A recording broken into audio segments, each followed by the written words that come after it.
Естиміз.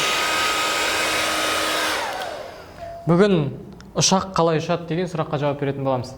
Енді қолымда фен мен шарик бар. Енді бұл екеуімен мынандай зат істеуге болады. Фенді қостым. Шарикті жіберейік. Енді мына шарик не үшін жерге түспей тұрғандығы ол түсінікті, иә? Жердің тарту күшін мына ауа ағыны көтеріп ұстап тұр, иә? Яғни екеуі теңескендіктен бір орында тұр. Енді мен бұны былай қарай бұратын болсам не болады? Бұрсам, онда мынау тура астынан үрлеп тұрған жоқ. Мен бір қырынан үрлеп тұрмын, иә? Бұл не үшін түспей тұр? Енді оны қазір алдағы уақытта тақтадағы заттарды айтқаннан кейін түсінетін боласыздар. Енді мынандай бір тағы қосымша тәжірибе көрсетейін, иә? Жоқ, оны көрсетпей тұра тұрайын. Жоқ, тұра берсін.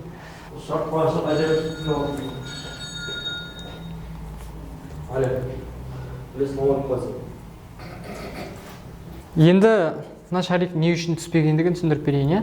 Жаңа мына шариктің бүйірінен ауа ағыны өтіп жатты.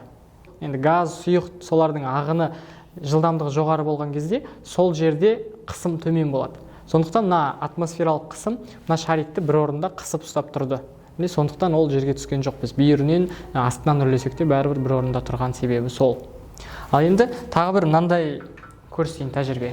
Мысалы мынандай қағазды аламыз. Енді осы қағаздың мен астынан үрлейтін болсам, ол ұшатыны түсінікті, иә? Және көтерілді. Енді үстінен үрлесем не болады? Үстінен үрлеп көрсетейін. Үстінен үрлесем де ол көтеріліп жатыр. Не үшін? Себебі тура жаңағы шариктікіндей жағдай. Біз астынан үрлеген кезде енді ол не үшін көтерілгені ол түсінікті. Үстінен үрлеген кезде мына үстіңгі бетте ауа ағынының жылдамдығы жоғары болып, мына қысым азайып кетті. Сондықтан мына астындағы жоғары қысым оны көтеріп, осындай қалыпқа келтірді. Ал енді бұның себебін енді теңдеу түрінде қарастырайық. Мына теңдеуді түсіну үшін бірінші бір мынандай мысалды қарастырайық. Мына жақта бір құбыр көрсетілген. Енді басында үлкен құбыр, одан кейін кішкентай құбыр. Көлденең қимасының ауданы үлкен, кіші.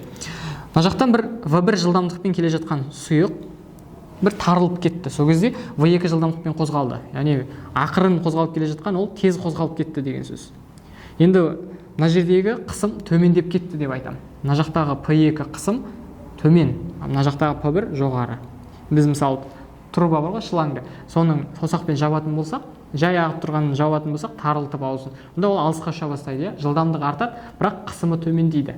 Не үшін? Себебі мынау ары қарай жылдам қозғалу үшін мына жақтағы қысымнан төмен болу керек мына жақ. Сонда мына жақтағы үлкен қысым оны ары қарай итеріп тез қозғалтты деп айтуға болады. Енді осыны теңдеу түрінде жазатын болсақ былай. Мына жақтағы қысым және жылдамдық болсын. Осы екеуінің қосындысы мына тар жақтағы да қысым мен жылдамдықтың қосындысына тең деген сөз. Яғни екеуі өзгермейді. Мына жаққа тағы бір үлкен құбыр болған болса да, онда бәрібір. Яғни мына екеуінің қосындысының мәніне тең болады. Яғни тұрақты деген осы константа. Енді бұны Бернули теңдеуі дейді. Яғни Бернули заңы не дейтінін білдік, ауа ағыны жылдам болса, онда қысым төмендейді. Сәйкесінше, керісінше солай болады.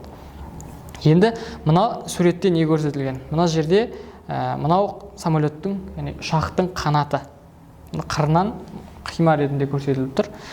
Енді мына жерде астынан өткен ауа ағынымен бірдей шығып кету керек қой. Не үшін? Себебі ауа ағыны тұр еді. Мына жақта қанат келіп, оны кесіп өтті ғой. Кесіп өткен кезде мына бірге тұрған нүктелер, астындағысы түзу өтті, үстіндегісі көтеріліп түсті. Бәрібір сонда да ол астындағымен бірдей өту керек мына қанаттың ұзындығын. Бірақ мына жерде кішкене жолы ұзағырақ үстіндегінің. Сондықтан ол жылдамырақ қозғалады, яғни тезірек қозғалғандықтан мына жағдайдағыдай қысымы төбесінде азайып кетеді. Ал астында қысым жоғары. Сондықтан қанатта көтеру күш пайда болады. Яғни ол қанаттың формасына байланысты қанаттың көтеру күші қалай пайда болатындығын осылай қарапайым түсініп алсақ болады. Осымен видеомыз аяқталды. Келесі сабақта кездескенше